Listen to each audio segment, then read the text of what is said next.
कि खुश्क आँखों के भीतर नमी रह गई, वह करो। ये आपको करना है। आप कितनी तन्मयता के साथ सुनोगे, मैं पूरी तन्मयता के साथ सुना के चला जाऊंगा। और आज तो महिला दिवस है, मेरे सामने बैठी हुई महिलाओं से कहना चाहता हूँ, एक शायर थे मजाज, उनका शेर आपको सुनाता हूँ और आपकी तालियों की करतल ध्वनियां इस बात की गुंजायमान करेगी कि हम सब लोग कि तेरे माथे का ये आंचल बहुत ही खूब है, लेकिन तो इस आंचल को परचम बना लेती तो बहुत अच्छा था। गुरुदेव रविंद्रनाथ टैगोर को जब नोबेल पुरस्कार मिला तो लंदन के संवाददाता ने उनको रात को 3 बजे रॉयटर्स के ऊपर कॉल किया तो उसने कहा कि गुरुदेव आपको एशिया में सबसे पहला नोबेल पुरस्कार मिला है, मुझे सुबह अखबार की हेडिंग छापनी है, मैं जानना चाहता हूं कि आप गीत कैसे लिखते हैं। गुरुदेव को अंशुमेनिया की बीमारी थी, उन्हें नींद नहीं आती थी। रात को 3 बजे आधे सोए आधे जागे गुरुदेव ने जो जवाब दिया वो जवाब मैं आपके सामने पढ़ने जा रहा हूं और आपका उत्साह देखने को बनता है। गुरुदेव ने कहा कि मेरे मित्र, मैं गीत नहीं लिखता, मेरे शरीर के अंदर एक गृहिणी स्त्री निवास करती है, वो रो देती है, मैं उसे पन्नों पर उकेर देता हूँ और गीत बन जाता है। तो मैं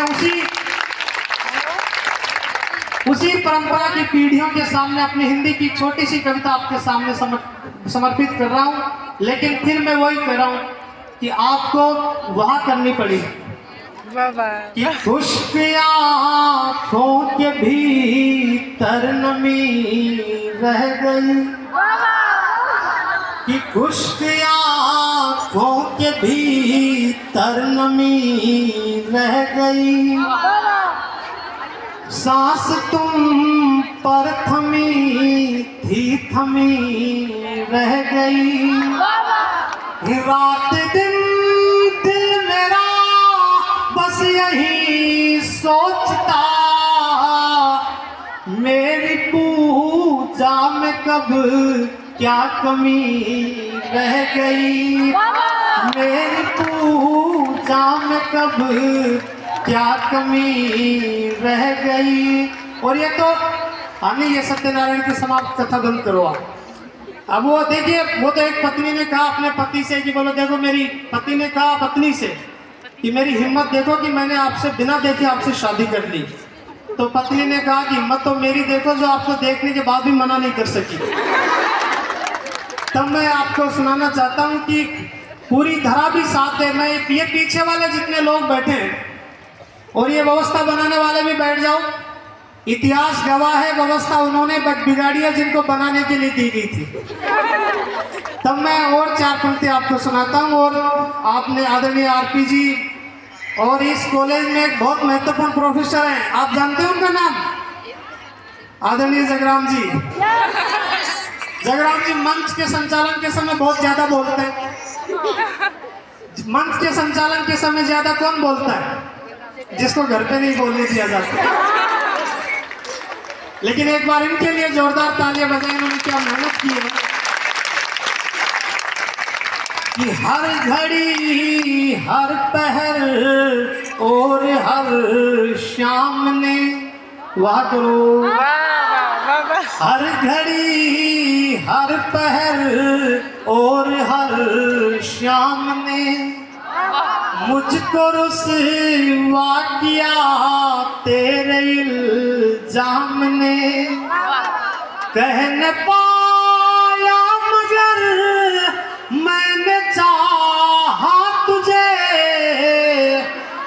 जैसे राधा को चाहा था घनश्याम ने, जैसे राधा को चाहा था घनश्याम ने, और चांद के लब छुए मद भरी श्याम ने। आपने सत्यनारायण की कथा सुनी है? जब तक पंडित जी नहीं, एक महिला ने सत्यनारायण की कथा 100 बार सुनी, लेकिन जब तक पंडित जी नहीं कहते फूल छोड़ो, वो हाथ में लेके बैठी रहती है। तो मैं जब तक हाथ से नहीं कहता कि वाह करो, आप वाह ही नहीं करते, तो मैं नहीं सुनाने जा रहा। क्या नहीं, वो तो करना ही पड़ेगा। मैं एक गीत आपको सुनाता हूं कि हम कौन थे और क्या हो गए और क्या होंगे अभी। आओ विचारे बैठकर पाना देवी कॉलेज में सभी। झील पर पानी बरसता है हमारे देश में, पानी महंगा खून सस्ता है हमारे देश में। भ्रष्ट अफसरों, गद्दार नेताओं और जालिमों को छोड़कर भला कौन हंसता है हमारे देश में। वतन की जो हालत बताने लगेंगे तो पत्थर भी आंसू बहाने लगेंगे। किसी रास्ते में खो गई है इंसानियत, उसे ढूंढने में जमाने लगेंगे। एक तन पे सोने का तार खिंचा, एक तन पे सूत का तार नहीं। हम इसलिए बगावत करते हैं, ये न्याय हमें स्वीकार नहीं। जिसने हल की सूरत देखी ही नहीं, वो हकदार हजारों बीघे का। जिसने हल से शरीर मिटा दिया, एक बीघे का हकदार नहीं। हम इसलिए बगावत करते हैं, ये न्याय हमें स्वीकार नहीं। तब मैं आपको गीत सुनाना चाहता हूँ। और एक महिला दिवस के ऊपर बड़ी संजीदा बात, मेरी बड़ी छोटी बड़ी बहनें यहाँ बैठी हैं। हिंदुस्तान का अंतिम मुगल बादशाह बहादुर शाह जफर को जब तत्कालीन चीफ ऑफ जस्टिस शपथ दिला रहे थे, तो तत्कालीन चीफ ऑफ जस्टिस ने कहा कि कहो बहादुर शाह जफर, मैं इस मुल्क से अपनी महबूबा की तरह मोहब्बत करता हूँ। तो बहादुर शाह जफर ने कहा कि महबूबा की तरह ही क्यों, माँ की तरह क्यों नहीं कर सकता। तो तत्कालीन चीफ ऑफ जस्टिस का जवाब सुनना, और ये पांडाल जैसा भी हो आपकी तालियों से गुंजायमान हो जाना चाहिए। तत्कालीन चीफ ऑफ जस्टिस ने कहा कि बहादुर शाह जफर, माँ की मोहब्बत में जाने नहीं दी जाती, महबूबा की मोहब्बत में जान लेने भी जाती है, जान देनी भी जाती है। तब मैं ये गीत नहीं, आज के दिन मैं आपका आदमी हूँ, आप आदमी साहब से बिल्कुल मत डरो। इन्होंने बुलाया इसलिए, और ये इतने भले आदमी हैं।